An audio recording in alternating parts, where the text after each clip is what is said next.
In this session I'm going to have a chat about tracheostomy management, and also I was going to mention triage sieve. So I was going to pop these in together. I know a lot of us as EMTs, certainly, and in this jurisdiction we don't really do an awful lot of tracheostomies. You will see people with stomas, normally after a number of medical conditions out in the street, but there is also people at home who are on ventilators and stuff like that with tracheostomies in. So let's have a quick look at this. So there's a new CPG for tracheostomy management. Tracheostomy and tracheotomy seem to be terms that get kind of misconstrued. They're interchangeable, really, to be honest. And we're talking about the new revised CPG for triage sieve as well. So I've popped in a little vid or two into this session just to make it more visual. So what's a tracheostomy? So it's a term used to describe a tube placed through an opening in the front of the neck, which leads directly into the actual trachea itself.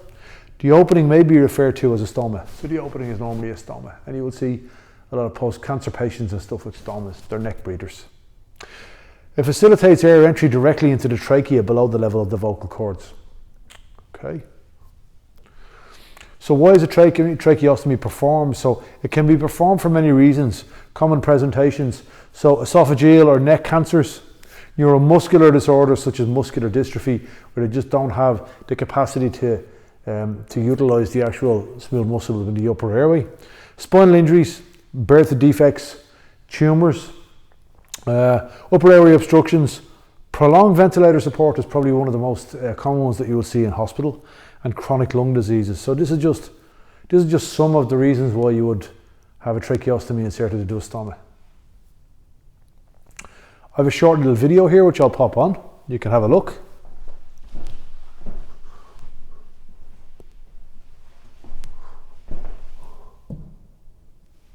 Welcome to the University of Washington Tracheotomy Care Training video, module describing the basics of tracheotomy.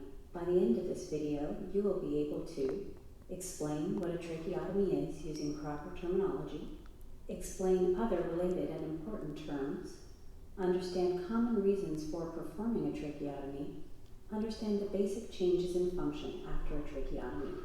We'll start with some basic definitions. A tracheotomy is actually an incision in the trachea or windpipe. It comes from two Greek words, the root tom, meaning to cut, and the word trachea, referring to the windpipe. Closely related is the term tracheostomy. This is a permanent or semi-permanent opening created from the outside into the windpipe. This is derived from the root stome, which means mouth. Both terms refer to a small opening in the neck to create a new path for air to get into the windpipe. Because of this, the terms are often used interchangeably by many people. The normal upper airway starts at the nose and the mouth. It connects in the back of the throat and goes down to the larynx or voice box. Below the larynx, air passes to the trachea and to the lungs. A tracheotomy is typically placed about an inch below the larynx. A tracheotomy appliance, commonly called a trach tube, is placed through the hole, and a cuff or balloon at the lower end of the trach tube may be inflated to seal the airway around the trach tube and force air to go into the lungs when the trach tube is hooked up to a ventilator. When the cuff is not inflated, air may pass around the trach tube and may even pass to the upper airway and out the mouth. This can allow a patient to speak when a trach tube is in place, as long as there is enough space around the trach tube and in the upper airway for air to pass. There are several reasons for performing a tracheotomy. Sometimes tracheotomies are performed for more than one reason at a time. The most common reason is to allow for long-term ventilation. This is usually in the setting of a critically ill patient in the intensive care unit who requires mechanical ventilation from a ventilator for a long period of time. The purpose of this is to avoid the discomfort and potential for injury associated with a tube that crosses the larynx and rests against these tissues for a long period of time.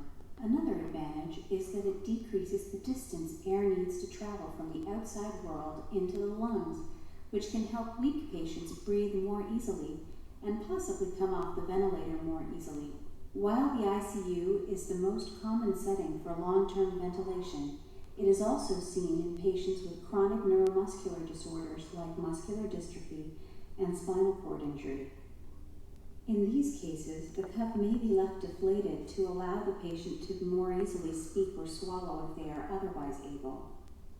Upper airway obstruction is another common indication. In this instance, the tracheotomy is done to bypass the obstruction that may be preventing adequate air from reaching the lungs. Causes of obstruction that are seen most often include large tumors, severe scarring, or bilateral vocal fold immobility. Additionally, patients with severe obstructive sleep apnea may be treated with a tracheotomy. Finally, a tracheotomy may be performed for pulmonary hygiene. Specifically, it can provide access to suction or for performing bronchoscopy more frequently and more comfortably in patients with swallowing problems, excess lung mucus, or who don't have enough strength in their chest muscles to easily cough up the secretion in their lungs. This most commonly occurs with a chronic illness that involves the muscular or nervous systems. A number of changes occur after a tracheotomy, so like most new things, it can take time to get used to having a trach in place. The first change is that air bypasses the nose. Ordinarily, a function of the nose is to warm and humidify air as it passes to the lungs.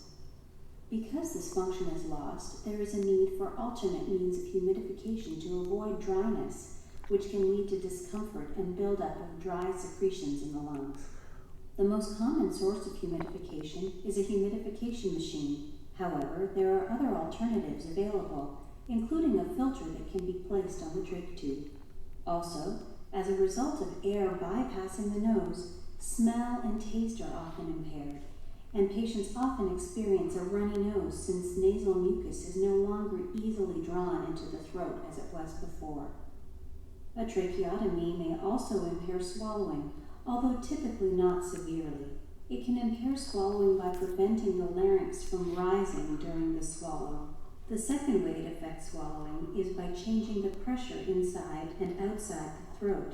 It can also put pressure on the esophagus and make it difficult for food to pass through, usually more significantly if the cuff is inflated. Voice can be affected by a tracheotomy. When a cuff is inflated, the patient will be unable to talk because no air passes through the larynx or voice box. If the cuff is deflated, a patient can often talk as they breathe out, but this depends on how much space there is around the trach tube. This is discussed in greater detail in a subsequent module. The final major change to expect is that there is often a psychological component of adapting to this change. A long-term tracheotomy is associated with a change in lifestyle and appearance and can also affect the lives of loved ones. Although people can learn to cope with this, and in many cases it can even be a positive change compared to the difficulty of breathing beforehand, it is important to recognize this and to help patients and caregivers cope. Support groups are available to connect with other people who have been through similar situations.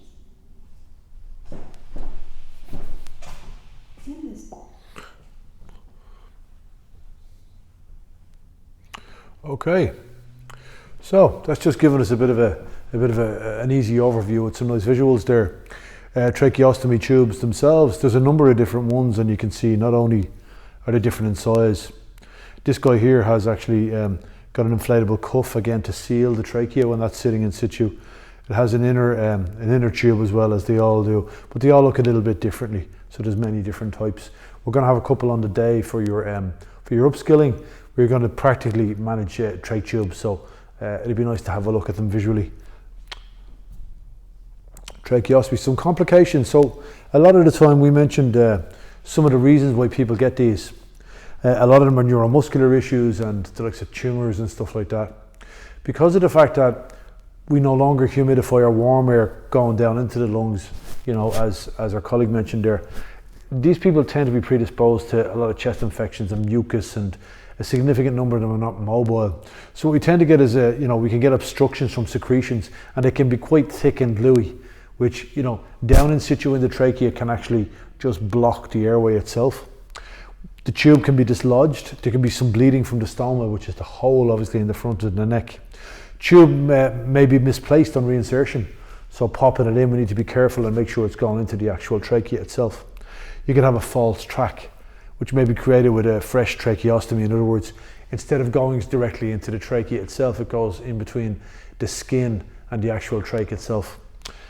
Misplacement may lead to a pneumomediastinum, air obviously in the mediastinum, pneumothoraces and infections. This is a prime site for infection. Overview of tracheostomy management. So the CPG itself. So determine if the patient is breathing adequately is the first thing. To apply high flow O2 to the patient. If appropriate, to remove the stomach cover or cap. Yeah. You may have to suction the tracheostomy tube if it's obstructed by secretions. We may also need to deflate the cuff on the tube. And again, these are practical exercises that we'll do in the training centre. Practical sessions to familiarise the tracheostomy tube and suctioning techniques. The practical session will address learning outcomes for the CPG algorithm itself.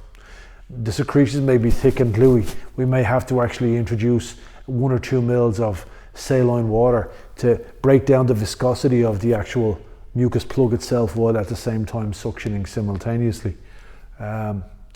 So here we go. Secretions may be very viscous, thick or glue-like. We may have to instill 1 or 2 mil of normal saline into the actual tube itself at the same time as we're suctioning, breaking down this kind of glue-like substance to facilitate us to actually suction it out of the airway. Suctioning the tube itself, providing 100% oxygen, monitoring for bradycardia, and there's a practical session there to demonstrate all of the skills.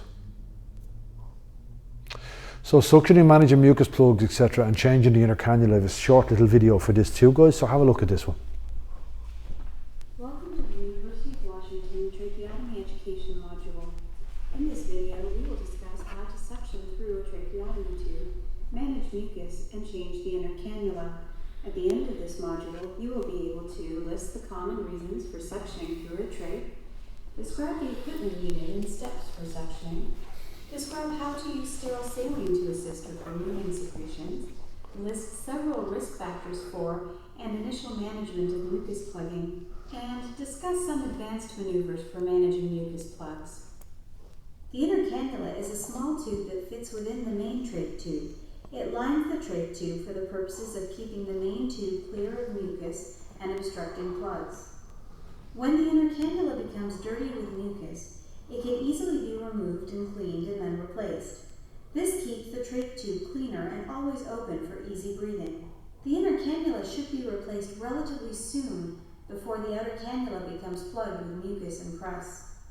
There are many different types of inner cannulas, and it is important to be aware of what type of inner cannula you have, how to remove it, replace it, and secure it. We will show 4 of the more common types of inner cannulas. This is a Shiley trach. For this trach, the inner cannula locks in place with a twisting motion. Twisting to your left will unlock the inner cannula. To replace the inner cannula, insert it into the trach tube, gently following the arc of the tube. Be sure to properly align the dots and twist clockwise to ensure the inner cannula is properly locked in place. This is a different type of Shiley trach. The inner cannula is secured in place with a pinch mechanism. Pinch the tabs on the inner cannula to release it and gently pull it out. When replacing the inner cannula, pinch the tabs and firmly press the inner cannula in place. Release the tabs to lock the inner cannula in the correct position. This is a vortex trach. The inner cannula snaps into place. Pull firmly on the ring tab of the inner cannula to remove it. When replacing the inner cannula, push firmly and it will snap into the correct position. This is a metal trach. There is a small swivel lock on this trach that keeps the inner cannula in place. Rotate this tab to withdraw the inner cannula. Some trach tubes do not come with inner cannulas. This is particularly common in pediatric tracheotomy tubes and also in some special silicone tubes. Knowing how to suction a trach tube is a critical skill because it helps keep the lumen clean and removes mucus that can dry and block the trach. Mucus that blocks the trach is called a mucus plug. Mucus plugging occurs when secretions become so thick that they form a solid or semi-solid clump that can partially or completely occlude a tracheotomy tube or inner cannula.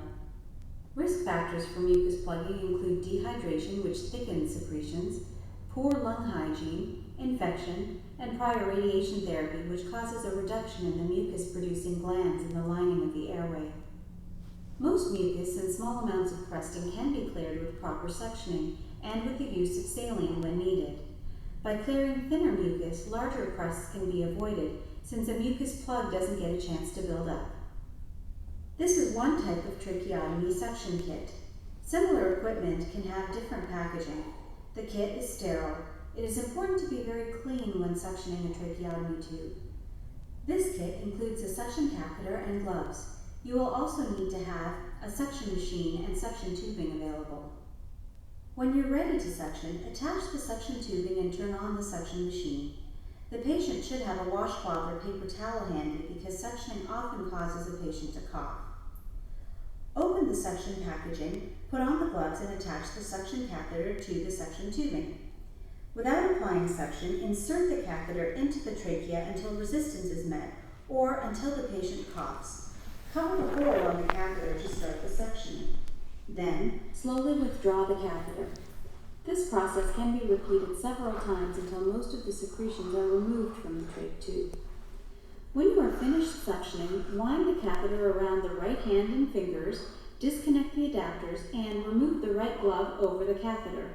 Discard the catheter, which is contained within the glove. Sometimes the secretions are too thick in the trachea or in the trach tube to be removed easily. When this happens, you can squirt 3 to 5 cc's of saline into the trach tube and suction afterwards. You can use a saline fish or a syringe with sterile saline within it. Overly aggressive suctioning can cause damage to the tracheal mucosa, which can lead to irritation, bleeding, and the development of healing tissue called granulation tissue. For these reasons, you may only want to suction within the trach tube and avoid suction beyond the end of it. To measure how deep to insert the catheter, remove the inner cannula or use a spare trach. Place a clean suction catheter through the trach and mark with a pen the length on the catheter. You can measure this length for use in the future. When you suction, only insert the catheter as far as the mark that you placed. In this way, the suction catheter will not go beyond the trach tube. When the crusting is too significant to be removed by suctioning alone, the inner cannula of the tracheotomy appliance may need to be removed to enable proper clearing and cleaning of the crust. Trach tubes without an inner cannula can be more dangerous because there is no inner cannula to remove if a mucus plug obstructs the trach tube. In this case, the breathing will be blocked. You can try to have the patient cough or suction to remove the mucus plug. You can also moisten and loosen the mucus and then have the patient cough it out or suction the mucus plug. If these measures do not work, then you will have to remove the trach tube and replace it with a new or spare trach tube. On occasion, the blockage may extend beyond the trach appliance. In this scenario, removal of the inner cannula may not be enough. Effort can be made to perform deep suctioning, particularly with use of saline to help loosen or dissolve the mucus plug. This situation can represent a medical emergency if the patient is unable to breathe. If there is moderate to significant difficulty in breathing, then call 911. If the breathing has become so difficult that you cannot wait for an emergency provider, then you must remove the entire trach tube and replace it with your spare trach tube appliance. In this module, we discuss the reasons to suction through a trach, how to do this, and what to do if suctioning does not remove a mucus plug. Okay. Here's the CPG itself. I know it's pretty small on this screen, so you guys might want to open it on an adjacent screen there beside you. So respiratory distress or breathing complaint, no, it's fine, go to whatever CPG you're at. Consider ALS, assess ventilation at the mouth and the stoma. So the patient is breathing, yes, high flow O2, no, assess a tracheostomy tube, the patency of the stoma. Remove the stoma cover, speaking valve or cap if present. Remove the inner tube if present, may need to be replaced as we've seen in the video there. Suction catheter, is it passable? Yes. If it is, you're now going to perform tracheal suction, and again we're going to do this practically here in the training centre. You may have to deflate the cuff if the actual suction catheter is not passable we may have to deflate the cuff, and again we can do that practically here. Have a good read of that CPG, guys. There's a few bits in it. It's worth a good read prior to coming here for the practical session. Triage sieve. There's a couple of changes to the layout of the CPG. At major emergencies, to enable management, MEM, major emergency management, we utilise Triage sieve to help save the savable and save as many lives as possible. Triage sieve is designed to rapidly and easily categorise patients and their illness severity and assign appropriate status. Now, you're used to this one already, it's just changed a little bit. Patients assigned to the same colour priority status as the 2017 ones, so you still have your yellow, your green, yellow, red and your white. You still have the same colours. The difference is in the layout of the patient not breathing initially with an open airway, who are designated to the death category. So, categorising patients using Triage sieve is very similar to before. Uninjured patients are sent to the survivor reception centre. That's people with no injuries whatsoever. Your category green, delayed patients, so they can walk. Can you walk? Yes. So they're sent to a central supervised reception point. Your category yellow, who are delayed or urgent, removed after category red, immediate. Your category green can walk. They have a respiratory rate of greater than 10 and a respiratory rate of less than 29. They have a heart rate of less than 120 and a capillary refill that's less than 2 seconds. The very same criteria as before. Category yellow cannot walk. They have a respiratory rate of greater than 10 or less than 29. They have a heart rate of less than 120 and a capillary refill of less than 2. Again, the same criteria as the 2017 CPGs. So green, normal vital signs and they can walk. Yellow, normal vital signs if you want and they cannot walk. Red, they're U on AVP and U. Place in the recovery position and assign red, immediate category. So red cannot walk. They have a respiratory rate of less than 10 or greater than 29 and a heart rate of greater than 120. They may also have a delayed capillary refill of more than 2 seconds. Any of these criteria will put them into the red category. Patients with an open airway who are not breathing are dead. We don't ventilate once or any of that stuff. If they have an open airway and they're not breathing, they're dead. Triage is a dynamic process and it may change quickly or rapidly, and this is always the ethos of Triage sieve. So there's the actual algorithm itself. It looks different to the last one, but it's really easy to follow. I'd like you to have a look at that. The other thing is, we got a catastrophic hemorrhage and it's yes, we can apply a tourniquet to stop that hemorrhage. So that's something that we're going to be doing practically as well. So when you see a catastrophic hemorrhage, an active external hemorrhage, we can treat that with a tourniquet. Priority 1 red. Your casualty is uninjured, they can go to the survival reception centre. Your patient can walk, they're delayed, and again we'll walk them to a supervised area. Your patient cannot walk, their airway is open and they're breathing. Yes or no? No, they're dead. Yes, their airway is open, they're breathing, respond to voice. No, recovery position under red. Yes, the respiratory rate is less than 10 or greater than 29, they're priority 1. The capillary refill is greater than 2 seconds or their pulse is greater than 120, they're red. They cannot walk, their respiratory rate is greater than 10 and less than 29, their heart rate is less than 120, and the capillary refill is less than 2, then they're yellow, they're delayed, they're urgent. Practical sessions. So they've been developed to teach new skills associated with these CPGs. Theoretical learning will be clear with the practical application of these skills associated, and we're going to do that here in the training centre itself. There's a few references there, and again I look forward to seeing you on the day for the practical sessions.